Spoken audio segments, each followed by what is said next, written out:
శ్రీ పద్మావతి దేవ్యై నమః. బ్రహ్మాండ నాయకి బ్రహ్మోత్సవం కార్యక్రమానికి స్వాగతం. తిరుచానూరు శ్రీ పద్మావతి అమ్మవారి కార్తీక బ్రహ్మోత్సవాలు అంగరంగ వైభవంగా జరుగుతున్నాయి. శ్రీ పద్మావతి దేవికి బ్రహ్మోత్సవం, శ్రీహరిపట్నం పురాణికి బ్రహ్మోత్సవం. ఈ సందర్భంగా మనకు ఎన్నో విషయాలను తెలియజేయడానికి మనతో ఉన్నారు తిరుచానూరు శ్రీ పద్మావతి ఆలయ సీనియర్ అర్చకులైనటువంటి శ్రీ పలూరం ప్రతాప్ భట్టర్ స్వామివారు. నమస్కారం స్వామి. అలాగే తిరుచానూరు శ్రీ పద్మావతి అమ్మవారి వంశ పారంపర్య అర్చకులు ఆగమ సలహాదారు అయినటువంటి అర్చకం శ్రీనివాస మణికంఠ భట్టర్ స్వామి. స్వామి నమస్కారం. పాంచరాత్ర ఆగమన శాస్త్రానుసారం మనం ఇప్పుడు జరుపుకుంటున్న బ్రహ్మోత్సవాల విశిష్టతను తెలియచేయండి స్వామి. అఖిలాండ కోటి బ్రహ్మాండ నాయకుడైన శ్రీ వెంకటేశ్వర స్వామి వారి పట్టపురాణి అయినటువంటి శ్రీ పద్మావతి అమ్మవారి ఆలయములో కార్తీక మాస నవదిన బ్రహ్మోత్సవములు మనం శ్రీపాంచరాత్రాగమానుసారం జరుపుకుంటున్న విషయం తెలిసినదే. ఈ బ్రహ్మోత్సవానికి పూర్వముగా కోయిల ఆళ్వార్ తిరుమంజనం అనే శుద్ధి కార్యక్రమాన్ని మనం చేసుకుంటాం. ఆలయాన్ని శుద్ధి చేసి అమ్మవారి యొక్క దివ్యాభరణములను శుద్ధి చేసి దివ్యమైన వస్త్రములను ఉత్సవాని కొరకు చేకూర్చి ఉత్సవ అంకురార్పణ ఉదయము అమ్మవారికి 1,00,000 కుంకుమార్చన జరుపుకుంటాము. ఈ ఉత్సవము నిర్విఘ్నముగా జరగాలి.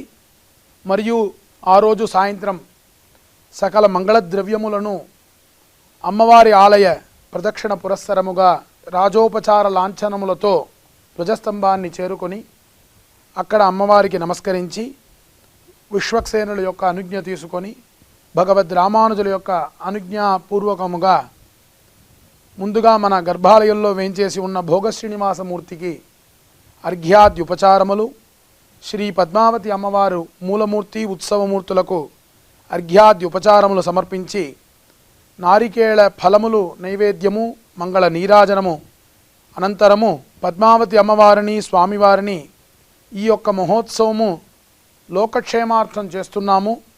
ఈ ఉత్సవము నిర్విఘ్నముగా పూర్తి చేసి ఇవ్వమని అమ్మని అనుజ్ఞ అంటారు ఆగమశాస్త్ర పరిభాషలో. ఈ అనుజ్ఞను అమ్మ దగ్గర తీసుకొని వేద మహర్షులు పాంచరాత్రికులు వేద పండితుల చేత స్వామివారికి అమ్మవారికి రక్షాబంధనము గావించి శ్రీకార్య నిర్వహణాధికారి కంకణబద్ధులై ఈ ఉత్సవాన్ని నిర్వహించాలని అమ్మవారిని ప్రార్థిస్తారు. తదుపరి మన అమ్మవారి ఉద్యానవనానికి వేంచేసి సుదర్శనమూర్తి అని చెప్పబడే చక్రతాళ్వారు సమేతముగా అక్కడ వెళ్ళి పుట్టమన్నును సంగ్రహించి విశ్వక్సేనమూర్తి సమేతముగా యాగశాల మంటపం ప్రవేశం చేసి అక్కడ నవధాన్య పూజ అంకురార్పణ హోమంతో ఈ యొక్క అంకురార్పణ కార్యక్రమం పూర్తి అవుతుంది. మరుసటి రోజు ధ్వజారోహణ కార్యక్రమము. ఈ ధ్వజారోహణ కార్యక్రమం కొరకు యాగశాలలో గజ ప్రతిష్ఠ, గజము యొక్క చిత్రపటానికి ఛాయాదివాసము, కర్మాంగ స్నపనము, గజ ప్రతిష్టాంగ హోమము అంతా గావించి గజ ప్రతిష్ఠ అనంతరము శ్రీ పద్మావతి అమ్మవారు సర్వాంగ సుందరముగా అలంకరించి గజము అమ్మవారికి నమస్కరిస్తూ అమ్మవారు గజాన్ని అనుగ్రహిస్తూ మాడవీధుల్లో సకల పేదవాద్య పురస్సరముగా గజ రథ పతాక తురగాది లాంఛనములతో అమ్మవారు మాడవీధులు వేంచేసి అక్కడ ఉండే భక్తులను అనుగ్రహించి ధ్వజస్తంభ మంటపాన్ని చేరుకుంటారు. ఆ ధ్వజస్తంభ మంటపంలో ధ్వజస్తంభానికి కావలసిన అభిషేక కైంకర్యము, ఇంద్రాగ్ని యమనృతి వరుణవాయు కుబేర ఈశానాది అష్టదిక్పాలకులు బ్రహ్మతో కలిపిన నవసంధి కార్యక్రమం అని చెప్పే అష్టదిగ్బంధన కార్యక్రమం జరుగుతుంది. దాని తరువాత ధ్వజారోహణానికి కావలసిన కొండపైన శ్రీవారి ఆలయంలో గరుడ తాళము, గరుడ ధ్యానము చెప్తారు.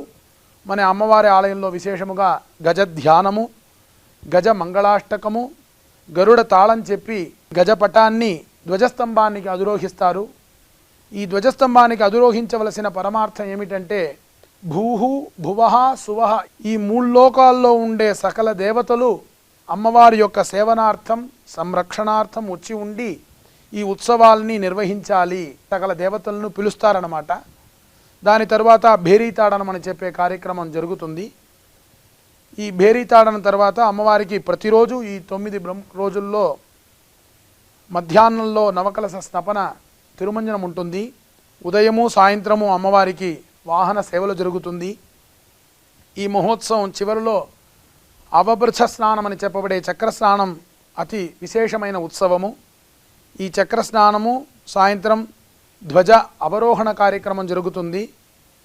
యాగశాలలో నవదిన బ్రహ్మోత్సవాలలో ఉదయము సాయంత్రము చతుస్థానార్చన చెప్పబడే బింబ కుంభ మండలాగ్నిలో అమ్మవారిని ఆవాహనం చేసి సకల విధములైన ఉపచారములు సమర్పిస్తారు. ఈ విధంగానే ఉదయము సాయంత్రము సుదర్శన భగవాన్ అని చెప్పబడే చక్రతాళ్వార్ను ఆలయ ప్రదక్షిణముగా వేంచేపు చేసి మనం ఆహ్వానం చేసిన దేవతలకు దేవతా గణాలకు బలిహరణ సమర్పించడం జరుగుతుంది. ఏ విధముగా మనం దేవతలను ఆహ్వానం చేశామో ఆ విధంగా అమ్మవారి యొక్క అనుగ్రహాన్ని పొంది మీ యొక్క లోకాలకు వెళ్ళి మీరు లోక పరిపాలన చేయవలసింది, అమ్మవారు స్వామి మిమ్మల్ని అనుగ్రహిస్తున్నారు అన్న విషయాన్ని కంకణభట్టు చెప్తారు. ఈ యొక్క అవరోహణ కార్యక్రమంలోనే పద్మ పురాణం అనే ఒక పురాణ పఠనం జరుగుతుంది. అంటే అమ్మవారు ఆవిర్భవించిన దినాన్ని పురస్కరించుకొని చేయటమే ఈ నవదిన బ్రహ్మోత్సవాలు. అందుకోసం అమ్మవారి పుట్టినరోజు ఆ రోజు కార్తీక మాస పంచమి, శుక్లపక్ష పంచమి, ఉత్తరాషాఢ నక్షత్రం, శుక్రవారం అభిజిన్ ముహూర్తంలో అమ్మ పద్మ సరోవరంలో ఆవిర్భవించింది. ఆ యొక్క విషయాన్ని వెంకటేశ్వర స్వామి ఏ విధంగా తపమాచరించారు, ఏ విధంగా అమ్మ ఆవిర్భవించింది, ఏ విధంగా సకల దేవతలకు వాళ్ళ యొక్క ఐశ్వర్యము వాళ్లకు లభించింది, మనకు ఏ విధంగా లభిస్తుంది, ఈ యొక్క మహోత్సవాన్ని దర్శించిన వాళ్ళకి, వీక్షించిన వాళ్ళకి, స్మరించిన వాళ్ళకి శ్రీ పద్మావతి అమ్మవారు శ్రీ వెంకటేశ్వర స్వామి సకల ఐశ్వర్యములు ఇస్తూ శాశ్వతమైన వైకుంఠ లోకాన్ని ప్రసాదిస్తారు అని మనకు ఆగమ శాస్త్రాలు ఉద్ఘోషిస్తున్నాయి. ఒక సందర్భంలో దేవేంద్రుడికి రాజ్య భ్రష్టత్వం కలిగితే దేవేంద్రుడు ఈ మహోత్సవాన్ని జరిపినందువల్లనే ఆయనకు మళ్ళీ రాజ్య పదవి దొరికింది అని మనకు విశ్వామిత్ర సంహిత చెబుతోంది. ఈ బ్రహ్మోత్సవాన్నే మహోత్సవం అని ఒక శబ్దంగా ఆగమంలో పలుకుతారు. మహోత్సవం అంటే నా యొక్క ప్రీతి కొరకు ఎవరు ఈ ఉత్సవాన్ని జరుపుతారో వాళ్లకు సకల క్షేమం కలుగుతుంది అని అమ్మవారు ఆగమ శాస్త్రాల్లో అనుగ్రహించి ఉన్నారు. కావున భక్తాదులందరూ ఈ యొక్క ఉత్సవాన్ని శ్రద్ధాభక్తులుగా దర్శించి అమ్మవారి స్వామివారి యొక్క కృపను పొందాలని ప్రార్థిస్తున్నాము. ఓం శ్రీ పద్మావతీ దేవ్యై నమః. ఆగమ శాస్త్రానుసారం ఏ విధంగా విధి విధానాలను రూపొందించారు, ఏ విధంగా మనం అనుసరిస్తున్నాం చక్కగా మాకు తెలియజేశారు స్వామి. ధన్యవాదములు స్వామి. మన తిరుచానూరు పద్మావతి అమ్మవారి ఆలయం లోపల ఉన్న ఉపాలయాలను, అందులో ఉన్న దేవతామూర్తుల గురించి తెలియజేయండి. శ్రీ పద్మావతీదేవి ఆలయం చాలా విశేషమైనటువంటి ఆలయం. సుఖమహర్షి ప్రతిష్ఠించినటువంటి ఈ పద్మావతి ఆలయానికి ముందుగానే మన యొక్క రాజగోపురమునికి ఎదురుగానే కృష్ణస్వామి ఆలయం అనేటువంటిది చాలా విశేషమైనటువంటి ఆలయం ఉన్నది. పద్మావతి ఆలయానికి మునిపే ఈ యొక్క కృష్ణస్వామి ఆలయము ఉన్నదని మనకు శాస్త్రాలు పురాతనాలు కూడా మనకు చెప్తూ ఉన్నాయి. ఈ కృష్ణస్వామి యొక్క విశేషమేమనగా స్వామివారు కురుక్షేత్ర సంగ్రామమైన తర్వాత కృష్ణ బలరాములు ఇద్దరూ ఈ పరిసర ప్రాంతములకంతా వచ్చేసి తను అలసిపోయి దీనిలో కూర్చొని తరుబరి స్వామివారి ధ్యానముద్రలో ఈ యొక్క కృష్ణస్వామిలందు ఉన్నారు. మొట్టమొదట మనము ఈ అమ్మవారి ఆలయంలో సందర్శించినటువంటి ఆలయం వచ్చేసి మనకు కృష్ణస్వామి ఆలయమే. అదేవిధంగా ఈ యొక్క కృష్ణస్వామి ఆలయంలో ప్రతి సంవత్సరము శ్రావణ మాసంలో స్వామివారికి విశేషముగా గోకులాష్టమి రోజు స్వామివారికి విశేష అభిషేకం వచ్చి తదుపరి సాయంకాలం నాడు అమ్మవారికి శేషవాహనం మీద అమ్మవారి ఊరేగింపు చేసి తదుపరి ఆస్థాన కార్యక్రమాల్ని నిర్వర్తిస్తారు. మరుసటి రోజు ఉత్సవం కూడా జరుగుతుంది. ప్రతి నెల అష్టమి రోజు మూలవర్లకు అభిషేకములు చేస్తారు. తదుపరి రోహిణీ నక్షత్రం, స్వామివారి నక్షత్రమైనటువంటి రోహిణీ నక్షత్రం నాడు ఉత్సవతాయల వారికి రుక్మిణీ సత్యభామ సమేత కృష్ణస్వామి వారికి అభిషేకాలు నిర్వహిస్తారు. చాలా విశేషముగా ఉంటుంది. జ్ఞానముద్ర అయినటువంటి కృష్ణస్వామి వారు ఎక్కడ ఉండేటువంటి విగ్రహాలు చాలా అరుదుగా ఉంటుంది. కావున ఇది చాలా విశేషమైనటువంటి ఆలయం. తదుపరి అమ్మవారికి ఆలయమునకు లాస్ట్ భాగమున ఈ సుందరరాజస్వామి వారు శ్రీ శ్రీదేవి భూదేవి సమేత శ్రీ సుందరరాజస్వామి వారి ఆలయమును ఉన్నది. ఈ సుందరరాజస్వామి ఆలయమును 1902 సంవత్సరంలో మహంతు హయాములో నిర్మించబడినటువంటి స్వామివారికి ఆ రోజు నిర్మించినటువంటి ఉత్తరాభాద్ర నక్షత్రం రోజు స్వామివారికి విశేషముగా అభిషేకాలు ప్రతి నెల అభిషేకం చేస్తారు. కానీ ఆ ఉత్సవ విగ్రహం చాలా పురాతనమైనటువంటి విగ్రహము. అంటే మూలవర్ల కన్నా కూడా ఉత్సవ విగ్రహము చాలా పురాతనమైనటువంటి విగ్రహము. మలయప్ప స్వామి ఏ విధంగా ఉన్నాడో అదే విధంగా ఆజానుభావంగా అద్భుతంగా ఉంటుంది. ఆ శ్రీదేవి భూదేవి సమేతంగా ఈ యొక్క ఆలయ సముదాయము చాలా అద్భుతమైనటువంటి కట్టడాలతో చాలా నిర్మించారు. మరియు స్వామివారికి ఎదురుగా గరుడాళ్వారి సన్నిధి కూడా ఈ యొక్క నిర్మించి అద్భుతంగా స్వామివారి దర్శనం చేసుకున్న దానికి సాక్షాత్ వెంకటేశ్వర స్వామి శ్రీదేవి భూదేవి సమేతంగా మనకు ఆ యొక్క అద్భుతమైనటువంటి స్వామివారి కనువిందు చేస్తూ ఈ యొక్క దర్శన భాగ్యం కల్పిస్తారు.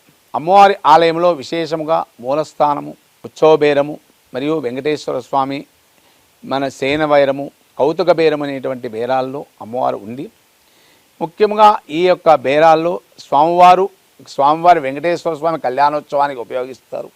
ఉత్సవ బేరము ఉత్సవాల కార్యక్రమాలు నిర్వర్తిస్తారు. మరియు స్వామివారికి విశేషముగా శయన బేరాన్ని మన ఏకాంత సేవకు ఉపయోగించుతున్నాం. రామాంజాల సాల్వన్ సన్నిధి కూడా అమ్మవారి సన్నిధిలోనే ఉన్నది. తదుపరి విశ్వక్షేణుల వారి సన్నిధి. విశ్వక్షేణుల సన్నిధిలో విశ్వక్షేణుల వారు, చక్రతాళ వారు వేంచేపి ఉన్నారు. కావున భక్తులందరూ కూడా శ్రీ పద్మావతి ఆలయానికి వచ్చినట్టని రాజగోపురానికి ఎదురుగా ఉండేటువంటి కృష్ణస్వామి ఆలయాన్ని సందర్శించి తదుపరి అమ్మవారి ఆలయను సందర్శించాలనేటువంటి నానుడి మనకు ఉన్నది. కావున భక్తులందరూ కూడా ఈ యొక్క అమ్మవారి ఆలయంలో ప్రతి ఒక్క ఆలయ సందర్శనం చేసుకుని అమ్మవారి యొక్క కృపకు పాత్రులు కండి. తిరుచానూరు పద్మావతి అమ్మవారి ఆలయంలోని ఉపాలయాలలో కొలువైన దేవతామూర్తుల గురించి మాకు వివరంగా తెలియజేశారు. ధన్యవాదాలు స్వామి. స్వామి, కార్తీక మాసంలో పద్మావతి అమ్మవారికి నిర్వహిస్తున్న ఈ బ్రహ్మోత్సవాలలో అమ్మవారికి ప్రీతికరమైన గజవాహన సేవ, గరుడ వాహన సేవ, ఇతర వాహన సేవల గురించి తెలియజేయండి స్వామి.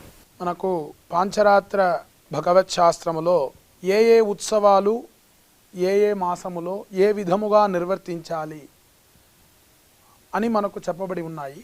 ఈ యొక్క మహోత్సవం అని చెప్పబడే బ్రహ్మోత్సవంలో అమ్మవారికి ధ్వజారోహణ ఉత్సవం రోజు కమల వాహనం అంటే అమ్మవారు కమలాసన కమలేక్షణ అని చెప్పిన విధముగా కమలపీఠంలోనే అమ్మవారు వేంచేస్తుంది కాబట్టి ఆ యొక్క కమల వాహనంలో అమ్మవారిని వేంచేపు చేసి ధ్వజారోహణ ఉత్సవాన్ని నిర్వర్తిస్తాము. ఆ రోజు సాయంత్రం అమ్మవారికి పెద్ద శేష వాహనము, అమ్మవారికి శంఖచక్రములు, ఆ పరమపదనాథుడు ఏ విధంగా ఈ పరమపదంలో వేంచేసి ఉంటారో ఆ స్వరూపాన్ని అర్చక స్వామి అలంకరింపజేసి ఈ శేషవాహనంలో వేంచేపు చేస్తారు. మరుసటి రోజు ఉదయము చిన్న శేషవాహనంలో అమ్మవారు మరి యొక్క విశేష అలంకారంలో వేంచేస్తారు. రెండవ రోజు సాయంత్రం హంసవాహనం వీణా పుస్తకధారిణి అయిన సరస్వతీదేవి అలంకారంలో అమ్మవారు దర్శనమిచ్చి మనకు జ్ఞానప్రసాదాన్ని వసంగుతారు. మూడవ రోజు ముత్యపు పందిరి వాహనము. ముత్యపు పందిరి వాహనంలో ఏదైనా ఒక విభవావతారమైన శ్రీకృష్ణ అవతారములో, ఉదాహరణకు కాళింగ నర్తన కృష్ణుడైనా, ఉట్టి కృష్ణుడైనా, వేణుగోపాలుడైనా ఒక కృష్ణాలంకారంలో విభవ స్వరూపాన్ని అమ్మవారు మనకు దర్శింపచేస్తారు. ఆ రోజు సాయంత్రం సింహవాహనం. మనకు మంత్రశాస్త్రంలో సింహవాహినిగా మహాలక్ష్మిని ధ్యానిస్తే, అర్చిస్తే మనకు సకల విధమైన శత్రుభయ నివారణం జరుగుతుంది అని చెప్పబడి ఉంది. అందుకోసం సింహవాహినిగా అమ్మవారు యోగ నారాయణుగానో యోగ లక్ష్మిగానో అమ్మవారు దర్శనమిస్తారు. 4వ రోజు ఉదయం కల్పవృక్ష వాహనములో దర్శనమిస్తారు. కల్పవృక్ష వాహనం అంటే మనకు కల్పవృక్ష వాహనము అంటే కల్పవృక్షము వైకుంఠంలో ఉండే ఒక వృక్షము. ఆ వృక్షం కింద మనం వెళ్ళి ఒక వస్తువును అడిగితే కల్పవృక్షం మనకిస్తుంది. కానీ కల్పవృక్షాన్నే మనకిమ్మంటే కల్పవృక్షం ఇవ్వదు. అమ్మవారు కల్పవృక్ష వాహనంలో ఉన్నప్పుడు మన అమ్మవారిని దర్శిస్తే, స్మరిస్తే, ధ్యానిస్తే అమ్మవారే మనకిచ్చేస్తుంది. కల్పవృక్ష వాహనానికన్నా కల్పవృక్షంలో వేంచేసిన అమ్మవారిని దర్శించటమే ఉత్తమమైన ఫలాన్ని మనకు అందిస్తుంది. ఆ రోజు సాయంత్రము హనుమంత వాహనం పైన శ్రీరామ రామ రామేతి రమే రామే మనోరమే సహస్రనామ తత్తుల్యం రామ నామవరాననే అని అనవరతము స్మరిస్తున్న ఆంజనేయ స్వామి పైన శ్రీరామ అవతారములో అమ్మవారు దర్శనమిస్తుంది. 5వ రోజు ఉదయం ఇచ్ఛామోహి మహాబాహుం రఘువీరం మహాబలం గజేన మహతాయాంతం రామం ఛత్రావృతాననం అన్న విధముగా పుష్ప పల్లకి అని చెప్పబడే ఒక పల్లకిలో అమ్మవారు మోహిని అవతారముగా దర్శనమిస్తారు. ఆ రోజు మధ్యాహ్నం వసంతోత్సవం చాలా విశేషంగా జరుగుతుంది. ఆ రోజు సాయంత్రము గజవాహన సేవ. ఈ వసంతోత్సవానికి ముందు మన శ్రీవారి ఆలయము నుంచి శ్రీ పద్మావతి అమ్మవారికి గజవాహనానికి గరుడ వాహనానికి అష్టోత్తర శత సహస్రనామ కాసుల హారాన్ని అమ్మవారికి స్వామివారు ఇవ్వటం జరుగుతుంది. ఆ కాసుల హారాన్ని సకల విధములైన లాంఛనములతో అమ్మవారి మాడవీధి ప్రదక్షిణముగా గర్భాలయానికి కాసుల హారం చేరిన పిమ్మట అది మూలమూర్తిగా అలంకరిస్తారు. సాయంత్రం గజవాహనం పైన అమ్మవారు దివ్యమైన కిరీటము, దివ్యమైన కంఠాభరణము, దివ్యమైన మాంగల్యము, దివ్యమైన ఆభరణము, కాసులహారము, పగడాలహారము, ముత్యపు హారము, అభయహస్తము, దివ్యమైన రత్నాలు పొదిగిన అభయహస్తము, వరదహస్తము, రత్నాలు పొదిగిన ఇరు చేతుల్లో కమలహస్తము. ఎందుకంటే పద్మావతి అమ్మవారు మన యొక్క భయాన్ని పోగొడుతుంది. అభయము చేత, అభయముద్ర చేత ఈ సంసార దుఃఖము నుండి నేను విముక్తి చేస్తాను అని అభయాన్ని ఇచ్చి తరువాత నీకేమి కావాలి, నేను వరప్రసాదాన్ని ఇస్తాను అని వరాన్ని అమ్మవారు చేకూరుస్తోంది. అందుకోసమే అమ్మవారు అభయ వరద ముద్రతో మనకు దర్శనమిస్తున్నారు. ఇరు చేతుల్లోనూ బంగారు కమల పుష్పాన్ని వెంకటేశ్వర స్వామి ప్రసాదించిన ఇరు కమల పుష్పాలను అమ్మవారు ధరించి దర్శనమిస్తారు. ఈ గజవాహనం ఎలాగా శ్రీవారి ఆలయంలో 5వ రోజు మనం గరుడ వాహన సేవ జరుపుకుంటాము, అమ్మవారి ఆలయంలో 5వ రోజు గజవాహనం సేవ ముందు జరుపుకుంటాము. దీన్నే కాంత్యా కాంచన సన్నిభాం హిమగిరి ప్రభైర్ ముఖ్యైర్ చతుర్భిర్గజై హస్తోత్క్షిప్త హిరణ్మయామృత ఘటై ఆసిచ్యమానం శ్రియం బిభ్రాణం వరమబ్జయుగ్మమభయం హస్తై కిరీటోజ్వలాం క్షౌమాబద్ధ నితంబ బింబ లలితాం వందే అరవిందస్థితాం. 4 విధములైన ఏనుగు అమ్మవారు క్షీరాబ్దిలో ఆవిర్భవించిన అనంతరము ఋగ్వేదముగా, యజుర్వేదముగా, సామవేదముగా, అథర్వణ వేద స్వరూపముగా 4 విధములైన గజరాజులు బంగారు కలశములతో అమ్మవారిని అభిషేకించాయట. ఆ విధముగా మన పద్మావతి అమ్మవారికి కూడా ఈ గజరాజు అనునిత్యము అర్చిస్తున్నది. శ్రీవారి ఆలయంలో ధ్వజస్తంభంలో స్వామివారికి అభిముఖంగా గరుత్మంతుడు, వైనతేయుడు, పక్షిరాజుడు అని చెప్పబడే గరుత్మంతుడు దర్శనమిస్తారు. మన పద్మావతి అమ్మవారి ఆలయంలో అమ్మవారికి అభిముఖంగా గజరాజు చామరం వీస్తున్న విగ్రహ స్వరూపంగా మనం ధ్వజారోహణం రోజు దర్శించవచ్చు. ఆ గజరాజుకే మనం అభిషేక అలంకారాలన్నీ మనం ధ్వజారోహణం రోజు చేస్తాము. ఆ ధ్వజస్తంభం దగ్గర ఉండే గజరాజే ఈ గజవాహనం పైన అమ్మవారిని వేంచేపు చేసుకొని సకల విధములైన భక్తులకి సకల మంగళమును చేకూరుస్తున్నారు. 6వ రోజు ఉదయం సర్వభూపాల వాహనం, రాత్రి స్వామివారికి ప్రీతిపాత్రమైన గరుడ వాహనం, మధ్యాహ్నం బంగారు రథంలో అమ్మవారు వేంచేస్తారు. 7వ రోజు ఉదయం సూర్యప్రభ వాహనం, సాయంత్రం చంద్రప్రభ వాహనం. ఎందుకంటే చంద్ర సహోదర్యై నమః అని లక్ష్మీ అష్టోత్తర శతనామావళిలో మనం అమ్మవారిని అర్చిస్తాము. చంద్రుడి యొక్క సహోదరి మన అమ్మవారు. ప్రీతి పుష్కరిణ్యై నమః అని ఒక నామావళి ఉంది. ఏ లక్ష్మీ అష్టోత్తర నామావళిలో ఉండే మహాలక్ష్మికి కూడా ప్రీతి పుష్కరిణి అనే నామము సార్థకము కాదు. మన పద్మావతి అమ్మవారికి ప్రీతి పుష్కరిణి అనే నామం సార్థకం. ఎందుకంటే ఆ పుష్కరిణిని వెంకటేశ్వర స్వామియే స్వయంగా నిర్మాణం చేశారు కాబట్టి అమ్మవారికి ఈ పద్మ సరోవరం అంటే అంత ప్రీతి. అందుకోసం ఆ ప్రీతి పుష్కరిణ్యై నమః అన్నప్పుడు అమ్మవారు చాలా సంతసించి లోకాల్ని అనుగ్రహిస్తుంది. ఈ విధంగా 8వ రోజు మహారథం, సాయంత్రం అశ్వవాహనం, 9వ రోజు అమ్మవారి పుట్టినరోజు కాబట్టి ఆ రోజు విశేషమైన చూర్ణోత్సవం, మహాభిషేకం, స్వామివారికి సమర్పించుకున్న దివ్య వస్త్రం, దివ్యాభరణం, దివ్య పుష్పం, దివ్యమైన హరిద్ర అని చెప్పబడే పసుపు కుంకుమ అమ్మవారికి సమర్పించి స్వామివారు తన యొక్క ఇష్ట సఖికి పంపించిన పణియారాలు, ప్రసాదాలు, లడ్డు, వడ, అప్పము, జిలేబీ, దోశ ఇవన్నీ అమ్మవారు స్వీకరిస్తారు. ఆ రోజు రాత్రి ధ్వజారోహణంతో ఈ యొక్క ఉత్సవం పరిసమాప్తి అవుతుంది. మరుసటి రోజు పుష్పయాగం. ఈ పుష్పములు అహింసా ప్రథమం పుష్పం, పుష్పం ఇంద్రియ నిగ్రహ, సర్వభూత దయాపుష్పం, క్షమాపుష్పం విశేషతః, జ్ఞానం పుష్పం తపఃపుష్పం, సత్యం అష్టవిధం పుష్పం, విష్ణోః ప్రీతికరం భవేత్ అని చెప్పబడే అష్టవిధములైన దివ్య పుష్పములతో అమ్మవారికి పుష్పయాగ మహోత్సవముతో ఈ ఉత్సవం పరిసమాప్తి అవుతుంది.